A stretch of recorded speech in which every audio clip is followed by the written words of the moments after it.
What is an atomic bond? In very simple terms, it is what makes atoms want to stay together. Once they are bonded or together, it takes some force to separate them. Not all bonds are created equal. Take a look at these two hangers. One is made out of polymer and one out of metal. The hook part is approximately the same diameter. The metal one is maybe a bit smaller. The bonds between the atoms in the polymer hanger have very different characteristics than the bonds between the atoms in the metal hanger. I can actually break the atomic bonds within the polymer hanger.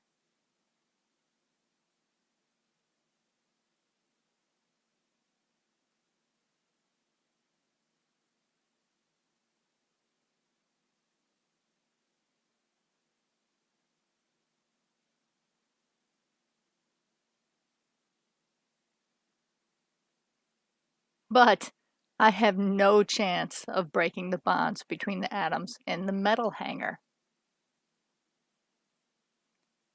Why? What makes bonds so different? It all depends on what atom is bonding to what atom, and whether it is a chemical bond or a physical bond. Okay, so what does all that mean? Let's start with an easy one. Metals. If two metal atoms come together, they create a metallic bond. Okay, so what is a metallic bond and what is a metal? Look at the periodic table. The elements in blue and gray on the left side of the table are the metals. These guys just want to be stable. In fact, all elements just want to be stable, not just metals. But for metals, being stable means that they want to give up some of their electrons. Not all, just a few. Maybe one or two, or sometimes three.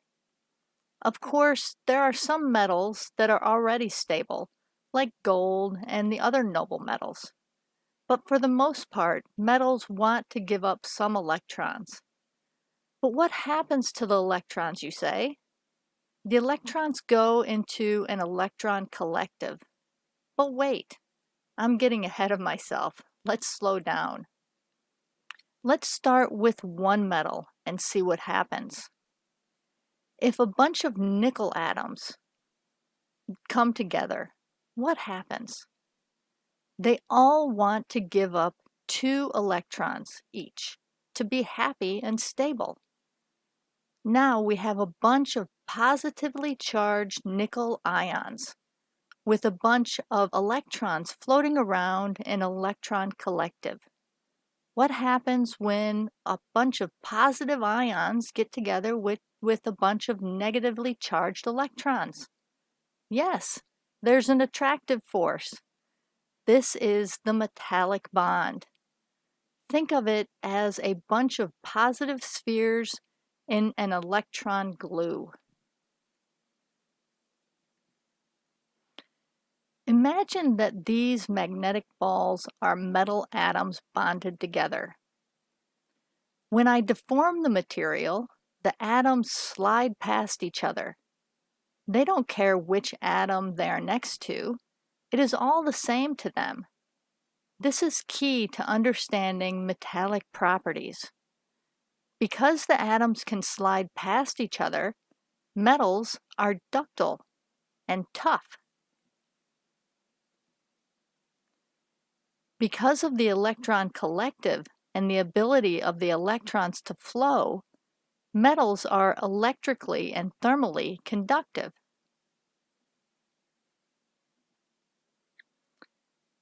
And the electron cloud, as people call it, make metals opaque. The oscillation of the free electrons absorbed the energy of the incident light at all wavelengths. Okay, on to the next type of bond. Remember, all atoms want is to be stable. And being stable means either giving up their electrons or taking another atom's electrons. Look at the periodic table. Do you see the little red numbers in the upper right-hand corner of each element? This is the element's electronegativity. The higher that number is, the more the element wants electrons. Look at the left side of the table. The metals all have fairly low electronegativities. They want to give up their electrons to be stable. Now look at the right side of the table. These elements have fairly high electronegativities. They want to take electrons to become stable. So if you get an electron that wants to give up their electrons together with an atom that wants to take an electron, then we would get what's called an ionic bond. Let's take, for example, sodium and chlorine. The difference in their electronegativities is 2.1. This is large, so we expect a heavily ionic bond. How does this work? Well, sodium wants to give up one electron to be stable, and chlorine wants to take one electron to be stable. So now we have a positive sodium ion and a negative chlorine ion. And what happens when opposite charges come together? That's right, bonding. Imagine that these magnets are positively and negatively charged ions, like in an ionic bond. I'm going to try to deform the material. Watch and see what happens.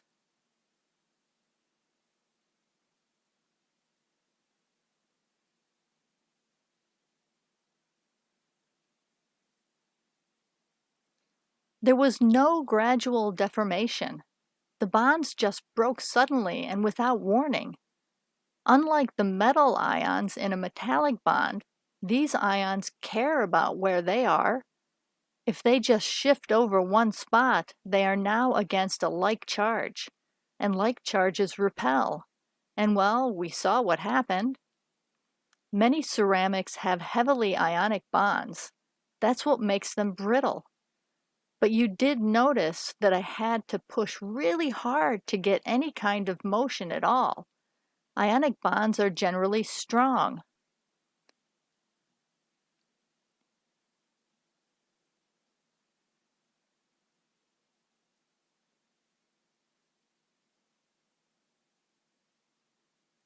So ceramics are brittle and strong. If a material is strong, it also has a high melting temperature. You can also imagine that it is hard to move these ions out of their position, which makes these materials hard. Also, the electrons in an ionic bond are tightly held. They are not floating around like in a metallic bond. Therefore, ionically bonded materials are insulators.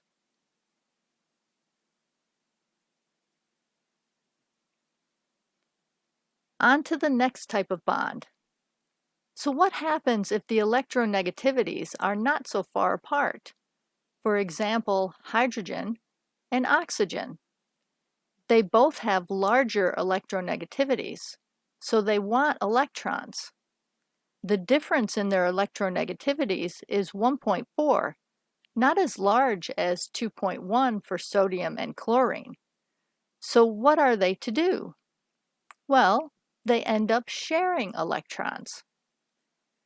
Hydrogen wants one more electron to be stable, and oxygen wants two more. So here comes two hydrogen and one oxygen, and they all share their electrons to form a covalent bond, which means cooperative sharing of valence electrons. So, elements with similar electronegativities create covalent bonds. Most polymers are covalently bonded, and one property that they share is that they are insulators. This is because their electrons are tightly held in the bond. Mixed ionic. So I promised to talk about the mixed ionic and covalent bonds in a previous video. There's a formula that you can use to calculate the percent ionic character of a bond based on the electronegativities of the elements. The greater the difference is between the electronegativities, the more ionic the bond is. Let's see what it is for water. You can see for water, the bond is 61% covalent. This is what we expect. Now let's see for sodium chloride. The bond is 67% ionic. Again, what we expect.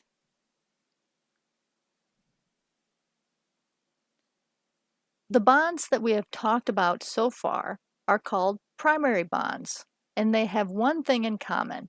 They all involve the valence electrons. What are valence electrons, you ask? They are the electrons in the outermost shell of an atom. Primary bonds are also considered chemical bonds because they involve the valence electrons. So what other type of bonds are there? I'm glad you asked. There are what is called secondary bonds.